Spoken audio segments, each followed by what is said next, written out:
Hello दोस्तों। आज हम मैथ की 5वीं क्लास के बारे में पढ़ेंगे और यह हमारी क्लास होगी क्लास नंबर 5। इससे पहले हम 4 क्लासें ऑलरेडी मैथ की कर चुके हैं और यह चैप्टर होगा हमारा नंबर सिस्टम।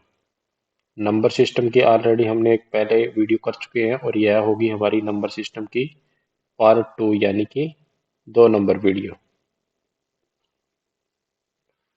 पिछली वीडियो में हमने नंबर सिस्टम की कुछ बेसिक डेफिनेशन सीखी थी दोस्तों, कि जैसे कि इंटीजर्स नंबर्स, होल नंबर्स या ऑड या इवन नंबर्स, नेचुरल नंबर्स, इन सभी की डेफिनेशन पढ़ी थी कि कौन कौन से नंबर्स होते हैं, वो होल नंबर्स होते हैं या इंटीजर्स नंबर्स होते हैं या ऑड नंबर या इवन नंबर्स होते हैं। अब हम इस क्लास में आगे पढ़ेंगे कि जो हमारी डेफिनेशन बच गई, कौन कौन सी डेफिनेशन और होती हैं। तो सबसे पहली डेफिनेशन हम पढ़ेंगे भाज्य संख्याओं के बारे में। भाज्य संख्याएं किसे कहते हैं? भाज्य संख्याएं को दोस्तों और भी 2 नामों से जाना जाता है। इनको संयुक्त संख्याएं भी कहा जाता है। भाज्य संख्याएं या फिर इनको बोला जाता है संयुक्त संख्याएं। संयुक्त संख्याएं। इसके अलावा इसका नाम होता है दोस्तों यौगिक संख्याएं, भी इनको कहा जाता है। ये तीनों नाम इनके सेम ही होते हैं। यौगिक संख्याएं भी इनको बोला जाता है, यौगिक संख्याएं। भाज्य संख्याएं या संयुक्त संख्याएं या फिर यौगिक संख्याएं। और इसमें इसको इंग्लिश में बोला जाता है भाज्य भाज्य संख्याओं को कंपोजिट नंबर। कंपोजिट नंबर्स, इनको बोला जाता है कंपोजिट नंबर्स। भाज्य संख्याएं, संयुक्त संख्याएं या यौगिक संख्याएं। इनकी डेफिनेशन क्या होगी दोस्तों? इसमें वो सभी नेचुरल नंबर्स काउंट होते हैं, वो सभी प्राकृत संख्याएं इसमें काउंट होगी जो एक व अपने अलावा किसी अन्य से भी विभाजित हो सके। एक या अपने अलावा किसी अन्य से भी विभाजित हो सके, या तो वो एक का भाग चला जाए उसमें। ऐसा कोई भी संख्या, कोई भी नंबर जिसमें एक का भाग चला जाए, या एक के अलावा, अपने अलावा, एक व अपने अलावा यानी कि वो खुद उसी संख्या के अलावा, एक व अपने अलावा, एक व अपने अलावा किसी अन्य संख्या से विभाजित हो। एक व अपने अलावा किसी अन्य संख्या से विभाजित हो, किसी अन्य संख्या से विभाजित हो। तो एक व अपने अलावा किसी अन्य संख्या से विभाजित हो तो वो सभी संख्याएं क्या कहलाएंगी? भाज्य संख्याएं। जैसे भाज्य संख्याओं में एग्जाम्पल बहुत सारे हो सकते हैं। जैसे मैं कहूँ आपको 4, 6, 8, 8 के अलावा 10 हो गया, 12 हो गया, 14 हो गया, तो ये 15 हो गया। ये सभी एग्जाम्पल्स होंगे, क्योंकि इनमें देखोगे तो इसमें इनका खुद का भाग तो जाएगा ही जाएगा। 4 में 4 का भाग चला जाएगा, 4 में 2 का भाग भी जाएगा, 4 में 1 का भाग भी जाएगा। यानी कि इनमें बहुत सारी संख्याओं का विभाजित हो जाती है ये संख्याएं। ये संख्याएं खुद के अलावा और उसके अलावा कोई और भी नंबर्स होते हैं जिनके अलावा ये डिवाइड हो जाती है। जैसे एग्जाम्पल लें अपने 14 का एग्जाम्पल लें, तो 14 में 2 का भाग भी जाएगा और 7 का भाग भी चला जाएगा।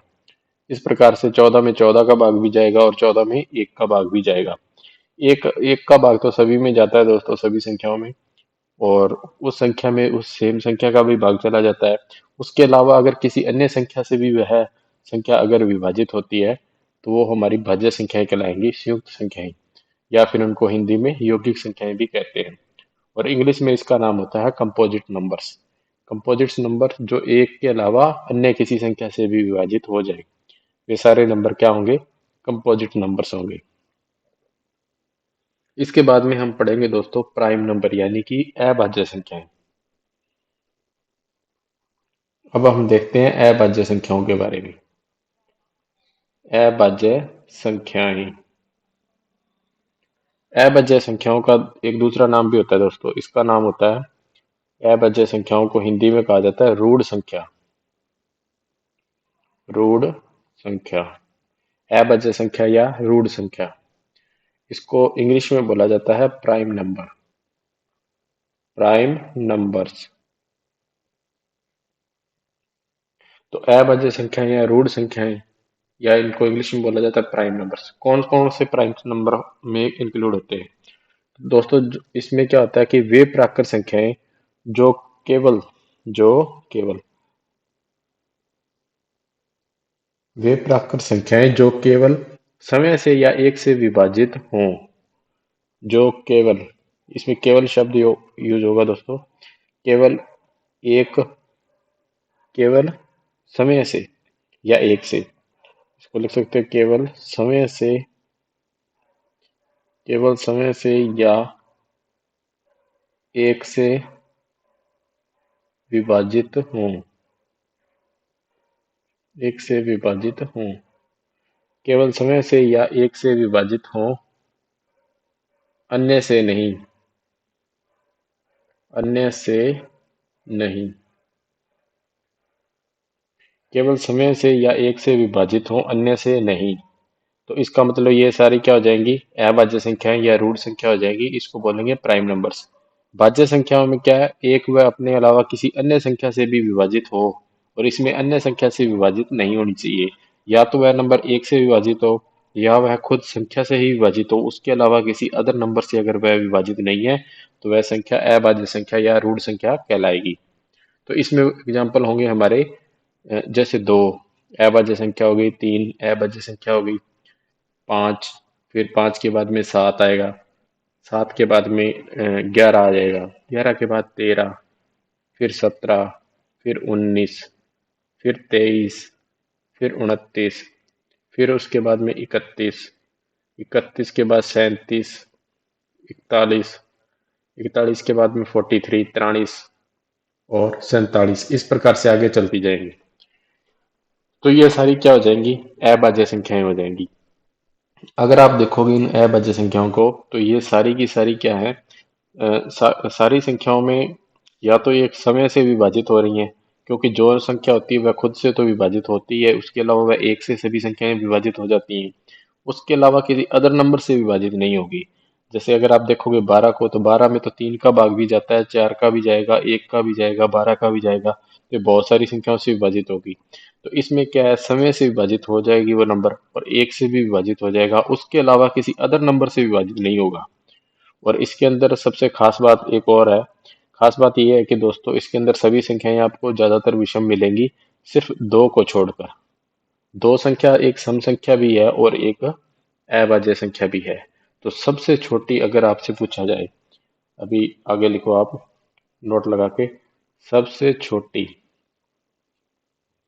सबसे छोटी, अगर सबसे छोटी अभाज्य संख्या पूछे कि सबसे छोटी अभाज्य संख्या कौन सी है, तो दो हो जाएगी सबसे छोटी अभाज्य संख्या, सबसे छोटी अभाज्य संख्या दो हो जाएगी।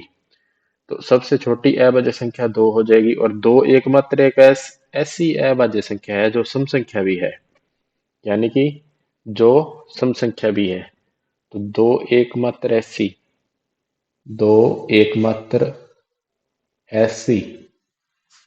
अभाज्य संख्या है, दो एकमात्र ऐसी अभाज्य संख्या है जो सम संख्या भी है, जो सम संख्या भी है, जो सम संख्या भी है। दो के अलावा कोई भी सम संख्या नहीं होती दोस्तों जो अभाज्य भी हो, क्योंकि दो एकमात्र ऐसी अभाज्य संख्या है जो सम संख्या भी है, और सबसे छोटी अभाज्य संख्या कौन सी है? दो है। इस प्रकार से ये सारी हमने जो पीछे पढ़ी है, ये नीचे वाली दो, तीन, पाँच, सात, ये सारी क्या है? अभाज्य संख्याएं हैं। अब एक जो होता है दोस्तों, कई बार कंफ्यूज होता है कि कुछ कुछ स्टूडेंट को कि जो एक है वो क्या है, भाज्य में काउंट होती है क्या अभाज्य में होती है? एक है जो, तो एक दोस्तों न तो भाज्य होती है और न ही अभाज्य होती है। एक न तो भाज्य संख्या है, न तो भाज्य संख्या है, ना ही अभाज्य। एक ना तो भाज्य संख्या है और ना ही अभाज्य संख्या है। तो एक ना तो भाज्य में काउंट होती है दोस्तों, और ना ही अभाज्य संख्या में काउंट होती है। और दो एकमात्र ऐसी अभाज्य संख्या है जो सम संख्या भी है, और सबसे छोटी अभाज्य संख्या हो जाएगी 2। इस प्रकार कई बार एग्जाम में दोस्तों कुछ क्वेश्चन डायरेक्ट आते हैं। डायरेक्ट इसका मतलब ऐसे है कि वो डायरेक्ट पूछ लेता है कि इसके अंदर मतलब को कितनी अभाज्य संख्याएं होंगी। तो 1 से 25 तक आपको वैसे तो ये आप लिख के देखोगे तो बहुत आपको याद नहीं होंगी, क्योंकि आप काउंटिंग करोगे, पहले लिखने में टाइम लगेगा और उसके बाद में काउंटिंग करोगे। आपको कुछ चीजें डायरेक्ट पता होंगी तो आप सीधा आंसर दे सकते हो। जैसे अगर आपको पूछे कि 1 से 25 तक कितनी अभाज्य संख्याएं आएगी, एक से लेके 1 से 25 तक, 1 से 25 तक कितनी अभाज्य संख्याएं आएंगी।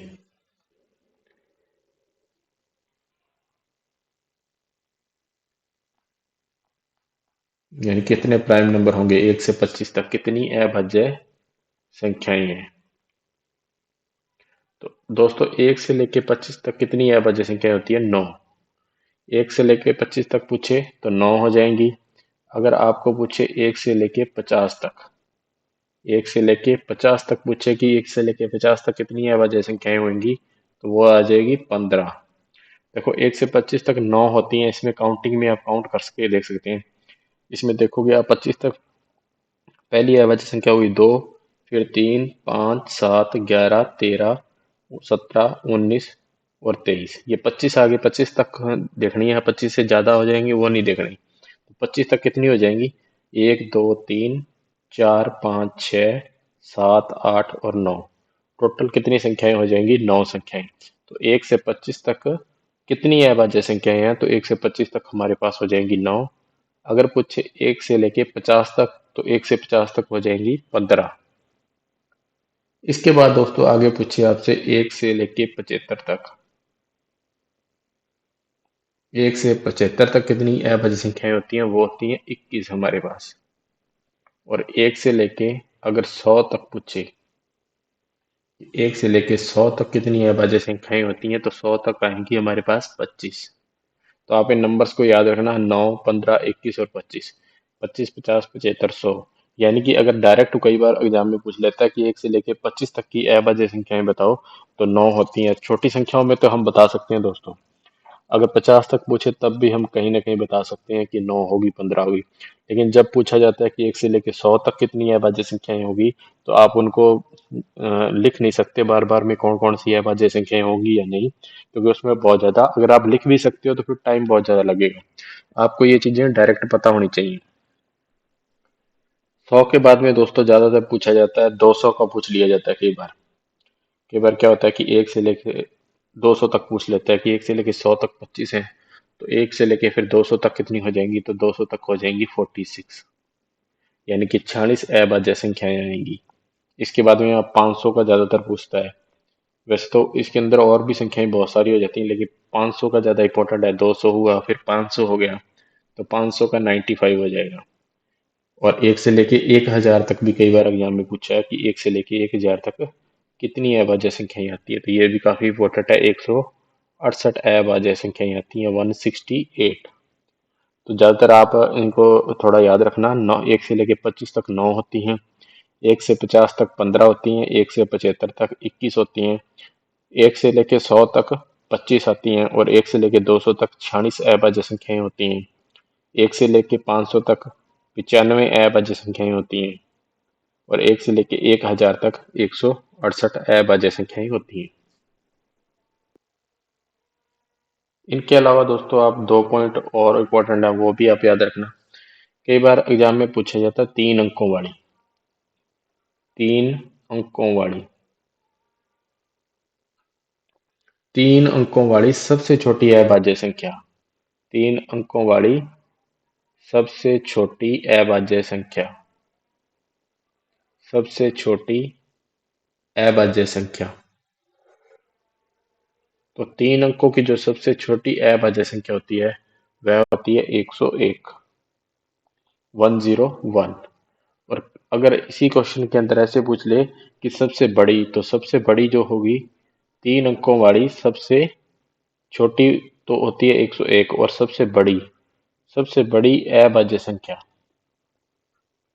वो भी 3 अंकों की होगी, और वो कौन सी होगी सबसे बड़ी, सबसे बड़ी 3 अंकों की हो जाती है 997, 997। तो ये 3 अंकों की सबसे छोटी होती है 101, और 3 अंकों की सबसे बड़ी अभाज्य संख्या होती है 997। अब दोस्तों आगे हम पढ़ते हैं परिमेय और अपरिमेय संख्याओं के बारे में, यानी कि हम इंग्लिश में पढ़ेंगे रैशनल और इरैशनल नंबर्स के बारे में। तो परिमेय संख्याओं को रैशनल नंबर्स कहा जाता है। देखते हैं परिमेय संख्याएं कौन कौन सी होती है। तो परिमेय संख्याएं, परिमेय संख्याओं को इंग्लिश में कहा जाता है रैशनल नंबर्स, रैशनल नंबर्स। तो परिमेय संख्याएं यानी कि रैशनल नंबर्स, एक पूर्णांक को दूसरे पूर्णांक, तो इसकी परिभाषा लिख लेते हैं दोस्तों। एक, इसकी डेफिनेशन हो जाएगी, एक पूर्णांक को, एक पूर्णांक को दूसरे पूर्णांक, एक पूर्णांक को दूसरे पूर्णांक जीरो को छोड़कर, जीरो को छोड़कर यानी कि शून्य को छोड़कर, शून्य के अलावा जीरो को छोड़कर से भाग देने पर, से भाग देने पर,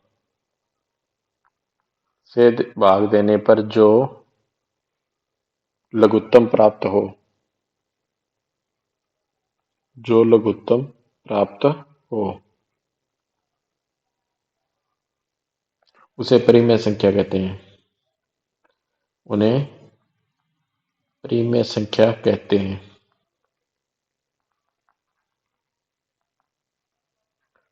ये होते हैं रैशनल नंबर्स। परिमेय संख्याओं में क्या होगा, इनको हम लिखेंगे p बटा q के रूप में। इसको लिखा जिन्हें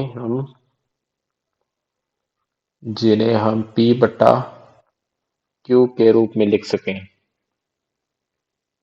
के रूप में लिख सकें, जिन्हें हम p बटा q के रूप में लिख सकें, उन नंबर्स को क्या कहेंगे, परिमेय संख्या यानी कि रैशनल नंबर्स।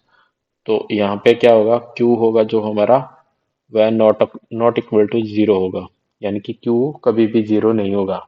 और परिमेय संख्याओं को इनको किस से दर्शाया जाता है, तो इनको दर्शाया जाता है दोस्तों कैपिटल Q से, कैपिटल Q के साइन से दर्शाया जाता है। जैसे हमने पढ़ा था कि नेचुरल नंबर्स होते हैं उनको हम कैपिटल N से दर्शाते हैं, और जो हमारे होल नंबर्स होते हैं उनको कैपिटल W से हम शो करते हैं, प्रदर्शित करते हैं। तो उसी प्रकार से परिमेय संख्याएं होती है, जो रैशनल नंबर्स होते हैं उनको हम कैपिटल Q से दर्शाते हैं। इनमें क्या होता है कि एक पूर्णांक को दूसरे पूर्णांक से भाग देने पे जो लघुत्तम प्राप्त होता है उसे हम परिमेय संख्याएं कहते हैं। और दूसरा पूर्णांक जीरो नहीं होना चाहिए, यानी कि जो दूसरा पूर्णांक डिवाइड में है क्यू की वैल्यू जीरो नहीं हो सकती। अगर क्यू वैल्यू जीरो हो जाएगी तो फिर वह परिमेय संख्या नहीं होगी। तो इन इन संख्याओं को क्या कहलाएंगे, ये सारी संख्याएं परिमेय संख्याएं कहलाएंगी। तो इनमें क्या होता है कि इनके कॉमन फैक्टर नहीं होते, इनमें क्या होता है, कॉमन फैक्टर्स नहीं होते, इनके कॉमन गुणनखंड नहीं होते। और ये दशमलव बिंदु वाली संख्याओं में दशमलव के बाद वाली संख्याओं की गिनती हो सके तथा दशमलव के बाद वाली संख्याओं की पुनरावृत्ति हो रही है तो वे सारी संख्याएं हमारी परिमेय संख्याओं में काउंट हो जाएंगी। तो जो सभी प्राकृत संख्याएं जितनी भी होती हैं हमारे पास, प्राकृत संख्याएं यानी कि हमारे पास नेचुरल नंबर्स जो एक से स्टार्ट होते हैं, हमने पिछली वीडियो में बात की थी कि जो नेचुरल नंबर्स हैं वह हमारे एक से शुरू होते हैं, और पूर्ण संख्याएं होती हैं वह जीरो से शुरू होती हैं, और पूर्णांक संख्याएं हमारी जीरो भी आता है उनमें और एक से भी शुरू होती हैं, लेकिन उसमें नेगेटिव नंबर्स भी काउंट होते हैं जो हमारे पूर्णांक संख्याएं होती हैं, इंटीजर्स नंबर होते हैं। तो सभी प्राकृत संख्याएं, पूर्ण संख्याएं और पूर्णांक संख्याएं और सभी भिन्ने, आवर्ती, अशांत, दशमलव, सभी पूर्ण वर्ग संख्याएं परिमेय संख्याएं होती हैं। सारी की सारी क्या होंगी, परिमेय। अब इसमें एग्जाम्पल देख लेते हैं, तो हम इसमें डायरेक्ट एग्जाम्पल देख लेते हैं। एग्जाम्पल के अंदर मतलब, यानी कि यहाँ अगर एक लिख दिया, दो आया, तीन, चार, ये सारी क्या हो जाएंगी, ये सारी की सारी परिमेय संख्याएं हो जाएंगी। एक, दो, तीन, चार काउंटिंग आई हमारी, जीरो आ जाएगी। अब देखो दोस्तों, अगर सभी प्राकृत संख्याएं हो गई, वन टू थ्री फोर, तो क्या हुआ, प्राकृत संख्याएं होगी। मैंने पिछली वीडियो में बताया कि नेचुरल नंबर कौन कौन से हैं। तो प्राकृत संख्याएं क्या होती हैं, परिमेय संख्याएं। अभी डेफिनेशन इस प्रकार से बनती है, कई बार एग्जाम में पूछता है कि ऑप्शंस देके वो इस प्रकार की स्टेटमेंट लिखी होती है कि प्राकृत संख्याएं हैं, वो क्या परिमेय संख्याएं होती हैं। तो जी हाँ, प्राकृत संख्याएं होंगी वो हमारी क्या हो जाएंगी, परिमेय संख्याएं हो जाएंगी। क्योंकि प्राकृत संख्याएं क्या होंगी, 1 2 3 4 नेचुरल नंबर सारे के सारे रैशनल नंबर्स हो सकते हैं। अब इसमें मैंने लिख दिया यहाँ जीरो, जीरो लिखा, इसका मतलब जितने भी पूर्ण संख्याएं होंगी वो भी क्या हो जाएंगी, परिमेय संख्याएं। क्योंकि पूर्ण संख्याओं में क्या होता है, शून्य को इंक्लूड किया जाता है। तो शून्य क्या होगी, जीरो आ गया, इसका मतलब वो होल नंबर्स हो गए, ये सारे के सारे क्या हो गए, होल नंबर्स, यानी कि पूर्ण संख्या होगी। तो पूर्ण संख्या भी परिमेय संख्या होती है, और प्राकृत संख्या भी हमारी परिमेय संख्या होती है। इसके अलावा दोस्तों पूर्णांक संख्याएं होती हैं जो, वो भी क्या हो जाएंगी, इंटीजर्स नंबर है। यानी कि इंटीजर्स नंबर का मतलब अगर कोई संख्या नेगेटिव आ गई फिर भी क्या हो जाएगी, परिमेय संख्याएं हो जाएगी। तो नेगेटिव नंबर्स भी इसमें काउंट हो जाते हैं। और जितनी भी भिन्नें होती हैं, यहाँ मैं फ्रैक्शन लिख दूं, यानी कि 1/2 लिख दिया मैंने, और या 3/4 लिख दिया, तो ये क्या हो जाएंगे, ये सारे के सारे परिमेय संख्याओं में काउंट हो जाएंगे। तो सभी भिन्नें क्या आ जाएंगी, परिमेय संख्याओं में काउंट होंगी। इसके अलावा जितने भी नंबर्स आ गए, या अनरूट का कोई भी नंबर आ गया, यहाँ अनरूट में 25 लिखा आ गया, तो अनरूट 25 का मतलब हो जाएगा, 25 का वर्गमूल हो जाएगा 5, तो 5 क्या होती है, परिमेय संख्या। तो फिर इसका मतलब जो अनरूट 25 है वो भी क्या हो जाएगा, परिमेय संख्या हो जाएगी। यानी कि जितनी भी सभी पूर्ण वर्ग संख्याएं होंगी, यानी कि उनका सही तरीके से वर्ग निकलना चाहिए। यहाँ अंडरूट 24 नहीं आएगा, अंडरूट 25 ही आएगा, या फिर अंडरूट 36 आया, या फिर अंडरूट 49 आया, या अंडरूट में 16 आ गया। तो वो सारे नंबर्स क्या हो जाएंगे, परिमेय संख्याएं हो जाएंगी। यानी कि सभी पूर्ण वर्ग संख्याएं होनी चाहिए। या फिर आवर्ती अशांत दशमलव। तो आवर्ती अशांत दशमलव कौन कौन सी होगी, उसके अंदर क्या होता है, उनका रिपीटिशन। आवर्ती यानी कि रिपीटिशन, कोई भी नंबर है उसका रिपीटिशन हो रहा हो। मैंने लिख दिया यहाँ 0.57 लिख दिया, फिर 0.57 लिख दिया, फिर 57 लिख दिया। तो 57 पॉइंट के बाद में इनकी क्या हो रही है, रिपीटिशन हो रही है, आवर्ती आ रही है बार बार, इनका रिपीटिशन हो रहा है। तो ये सारे नंबर होते हैं, इनको कैसे लिखा जाता है, इसको 0.57 के ऊपर बार लगाया जाता है। इसके ऊपर जो ये डंडी लगाई है, इसका मतलब होता है 0.57 के ऊपर बार लगा हुआ है। तो ये बार लगा है, जिस नंबर पे ये बार लगता है वो नंबर बार बार रिपीट होता जाता है। यानी कि यहाँ 57 के ऊपर बार लगा है, 57 के ऊपर बार लगा हुआ है, तो यह नंबर 57 बार बार लिखा जाएगा आगे तक। तो इस प्रकार क्या होते हैं, ये जो आवर्ती वाले नंबर होते हैं वे भी क्या होते हैं, हमारे प्रीमिय संख्याओं में काउंट होते हैं। वो उनको सभी को क्या बोलेंगे, प्रीमिय संख्या ही बोलेंगे। तो ये नीचे मैंने कुछ एग्जांपल लिए हैं, तो इन एग्जांपल से आप देख सकते हो कि जो नेचुरल नंबर होते हैं वो भी क्या होते हैं, प्रीमिय संख्या होते हैं। नेचुरल नंबर आ गए, यानी कि प्राकृत संख्याएं या पूर्ण संख्याएं, जीरो वाली संख्याएं भी क्या हो जाएंगी, प्रीमिय संख्या हो जाएगी। पूर्णांक संख्याएं वो भी हमारी किस में आ जाएगी, प्रीमिय संख्याओं में आ जाएगी। और सभी पूर्ण वर्ग संख्याएं वो भी क्या हो जाएंगी, परिमेय संख्या में हो जाएंगी। तो ये सारे क्या हो जाएंगे, परिमेय संख्याएं। अब हम देखते हैं अपरिमेय संख्याएं कौन कौन सी होती हैं। अपरिमेय संख्याएं यानी कि इरेशनल नंबर्स। परिमेय संख्याएं होती हैं रैशनल नंबर्स, और अपरिमेय संख्याएं इरेशनल नंबर्स। अब देखेंगे हम अपरिमेय संख्याओं के बारे में। अपरिमेय संख्याएं,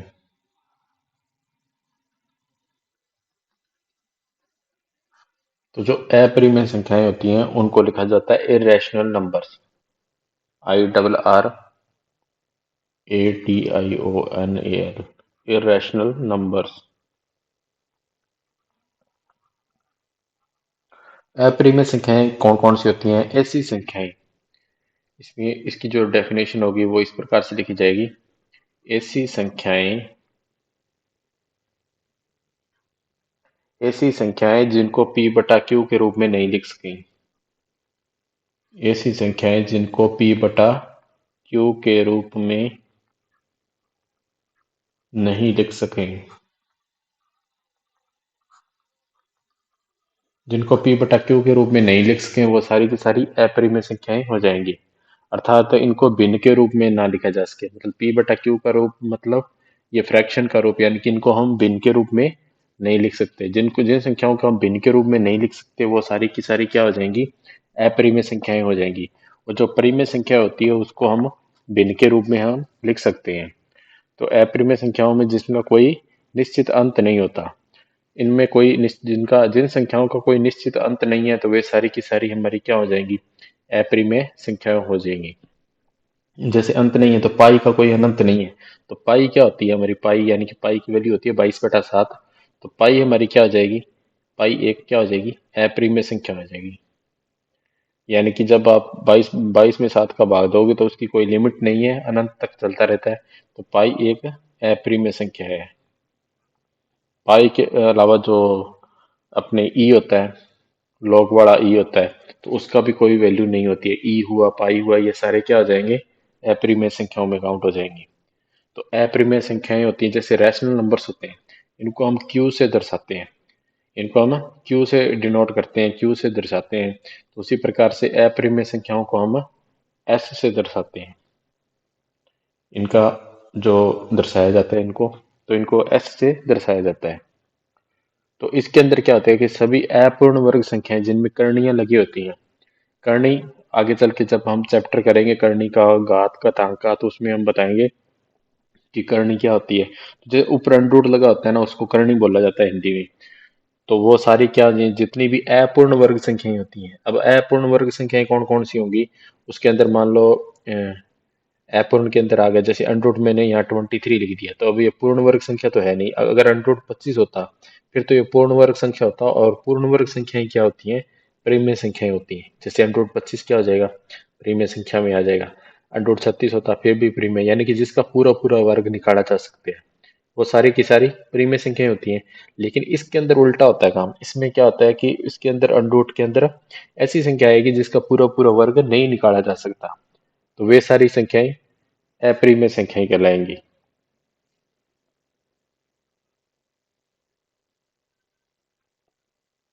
इनमें करनी, ये इसको करनी बोलते हैं, ऊपर अंडरूट लगा है, इसको क्या बोलते हैं, करनी। अंडरूट 23 है, अंडरूट 37 है, तो ये सारी क्या हो जाएंगी, अप्रिमेय संख्याएं हो जाएंगी।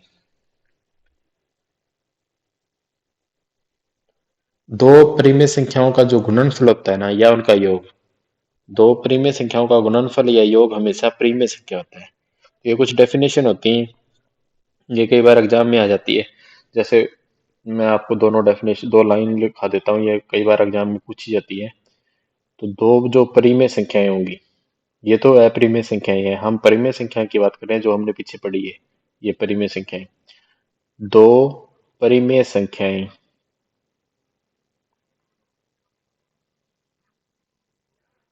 दो परिमेय संख्याओं का गुणनफल, दो परिमेय संख्याओं का गुणनफल,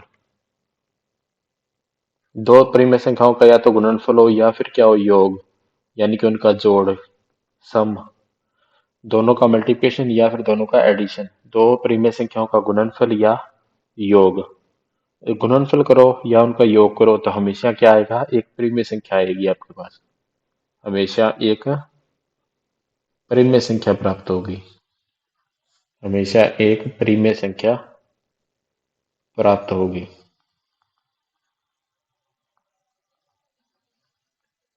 दो परिमेय संख्याओं का गुणनफल या दो परिमेय संख्याओं का योगफल, हमेशा एक परिमेय संख्या प्राप्त होती है। अगर इन दोनों में से दोस्तों एक भी, मान लो अपरिमेय संख्याएं आ जाए ना, अगर एक परिमेय संख्या हो, मान लो एक संख्या क्या हो, परिमेय, एक परिमेय संख्या,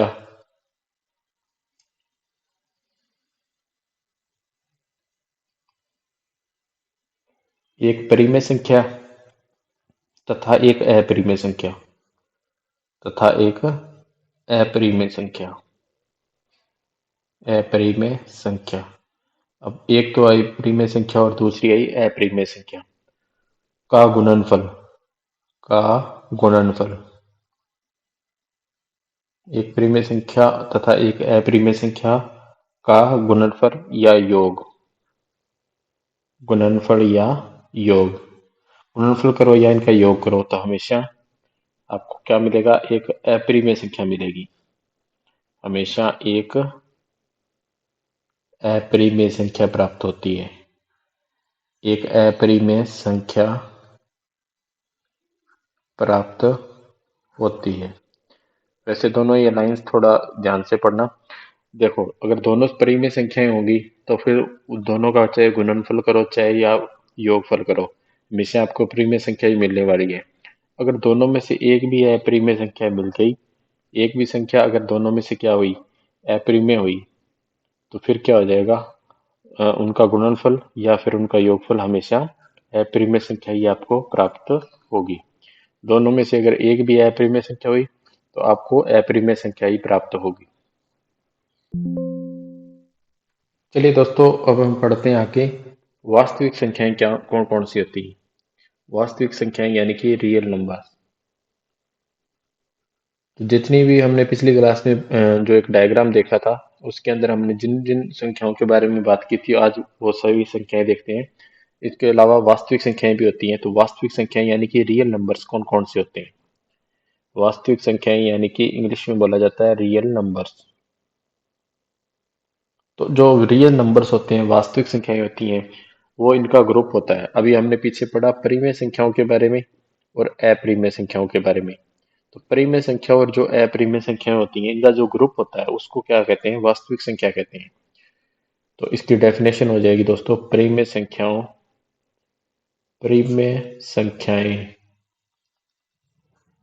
परिमेय संख्याएं और अपरिमेय संख्याओं, परिमेय संख्याएं और अपरिमेय संख्याएं। दोस्तों, इनको आप नोटबुक पे साथ साथ नोट कर लेना, तो ये चीजें आपके बहुत काम आने वाली हैं, क्योंकि हम इस चैप्टर को पूरा अच्छे से एक्सप्लेन करके पढ़ रहे हैं। प्रत्येक डेफिनेशन पढ़ेंगे, फिर आगे क्वेश्चन देखेंगे, तो ये पूरा चीज आपको काम में आने वाली है। तो परिमेय संख्याएं और अपरिमेय संख्याएं के समूह को या समुच्चय को कह दो, या इनके सेट को या इनके ग्रुप को, परिमेय संख्याओं और अपरिमेय संख्याओं के समूह को समूह को वास्तविक संख्या कहते हैं। समूह को वास्तविक संख्या कहते हैं। वास्तविक संख्या यानी कि रियल नंबर्स कहते हैं। इनका जो ग्रुप होता है परिमेय संख्याओं का और अपरिमेय संख्याओं का, वे सारी वास्तविक संख्याएं हो जाएगी। यानी कि अंडर रूट 7 क्या हो जाएगी, वास्तविक संख्या हो जाएगी। अंडर रूट 7 है, अंडर रूट 10 है, 5/4 है, कुछ भी आ गया आगे नंबर, जैसे अंडर रूट 26 आ गया, कुछ भी आ जाए, ऐसे सभी सारे क्या होंगे, सारी की सारी वास्तविक नंबर हो गई। यानी कि जिनका कुछ ना कुछ वैल्यू हो, कुछ ना कुछ उनका मान आए, वो सारी की सारी क्या हो जाएंगी, वास्तविक संख्याएं हो जाएंगी। इसके अलावा जो अवास्तविक संख्याएं होती हैं, यानी कि जिन्हें हम काल्पनिक संख्याएं बोलते हैं, इनको हम क्या बोलते हैं, काल्पनिक संख्याएं भी कह देते हैं या अवास्तविक संख्याएं भी कह देते हैं। तो अवास्तविक संख्याएं या फिर इनको बोलते हैं काल्पनिक संख्याएं। अवास्तविक संख्याएं या काल्पनिक संख्याएं,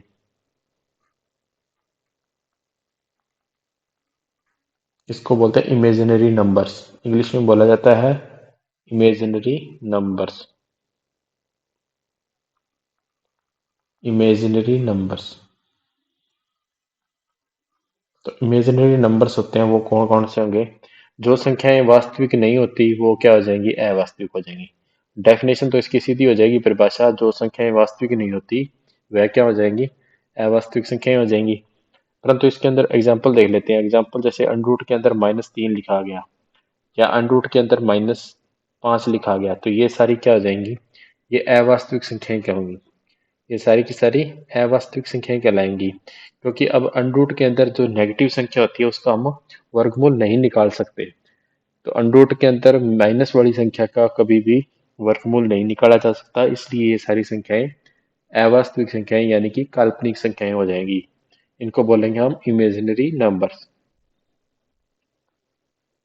इसके अलावा एक होती है दोस्तों कॉम्प्लेक्स नंबर्स। इसको हम बोलते हैं, हिंदी में बोला जाता है इसको सहमिश्र संख्या। तो जो सहमिश्र संख्याएं होती हैं वह कौन कौन सी होती हैं, सहमिश्र संख्याएं यानी कि कॉम्प्लेक्स नंबर्स। Complex numbers. तो जो सहमिश्र संख्याएं होती हैं वे मिलती बनती हैं वास्तविक और काल्पनिक संख्याओं से। अगर सहमिश्र संख्या की परिभाषा देखो तो वो हो जाएगी वास्तविक रियल नंबर्स, यानी कि इंग्लिश हिंदी में बोलोगे तो आप वास्तविक संख्या, वास्तविक संख्या प्लस के अंदर अगर आप अवास्तविक संख्या यानी कि काल्पनिक, वास्तविक संख्या और काल्पनिक संख्या के मिलने से क्या बनेगी, सहमिश्र संख्या बन जाएगी। यानी कि वास्तविक संख्याओं और काल्पनिक संख्याओं को आपस में आप ऐड करोगे तो वो बनेगा कॉम्प्लेक्स नंबर। यानी कि जो कॉम्प्लेक्स नंबर होता है उसमें क्या होता है, वास्तविक संख्या भी होती है और काल्पनिक संख्या। वास्तविक संख्याएं तथा काल्पनिक संख्याएं मिलकर सहमिश्र संख्याएं बनाती हैं। और सहमिश्र संख्याओं को हम किस से डिनोट करते हैं, इनको हम लिखा जाता है कैपिटल सी से। इसको हम अगर पूछे कि किससे डिनोट करते हैं तो इसको हम complex number, C for complex, यानी कि कैपिटल सी से हम इसको दर्शाते हैं। इसके अलावा दोस्तों एक होती है हमारे पास है परफेक्ट नंबर, यानी कि परिपूर्ण संख्या। तो परिपूर्ण संख्या है ना, वो किसको कहते हैं। इसके अलावा भी बहुत सारी होती हैं, लेकिन दोस्तों जो इम्पोर्टेंट एग्जाम में आ सकती है वही लिखवा रहे हैं।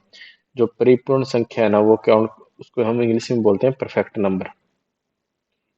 परफेक्ट नंबर, परफेक्ट नंबर कौन कौन से होते हैं, यानी कि परिपूर्ण संख्या हम किसे कहते हैं, परफेक्ट नंबर। तो इसकी दोस्तों डेफिनेशन होती है, वह पूर्णांक